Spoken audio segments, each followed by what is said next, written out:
الحمد لله رب العالمين الصلاة والسلام على خاتم النبيين وعلى آله وصحبه أجمعين أما بعد فأعوذ بالله من الشيطان الرجيم بسم الله الرحمن الرحيم قال الله تعالى في سورة بني إسرائيل وإذا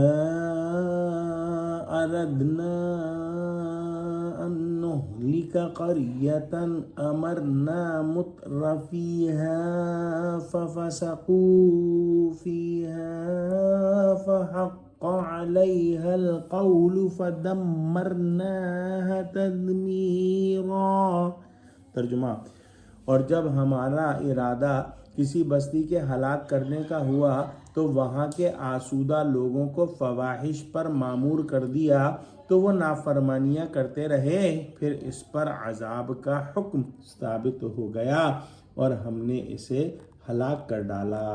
یعنی جب بدعمالیوں کی بدولت کسی بستی کو تباہ کرنا ہوتا ہے تو یوں ہی دفعتاً پکڑ کر ہلاک نہیں کر دیے جاتے بلکہ اتمام حجت کے بعد ہی سزا دی جاتی ہے۔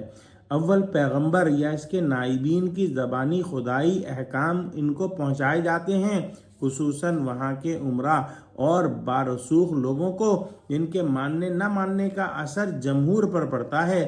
آگاہ کیا جاتا ہے کہ جب یہ بڑی ناک والے سمجھ بوجھ کر خدائی پیغام کو رد کر دیتے ہیں اور کھلے بندوں نافرمانیاں کر کے تمام بستی کی فضا کو مسموم و مقدر بنا دیتے ہیں، اس وقت وہ بستی اپنے آپ کو اعلانیہ مجرم ثابت کر کے عذاب الہی کی مستحق ہو جاتی ہے۔ کسی قوم کی تباہی کے حالات یہاں بیان ہوئے ہیں کہ اگر تو اس کے بڑے لوگ عیش و عشرت میں پڑ گئے، نافرمانیوں میں پڑ گئے اور اس میں بڑھتے رہے تو پھر اس بستی پر عذاب آیا چاہتا ہے۔ اللہ ہم کو محفوظ رکھے۔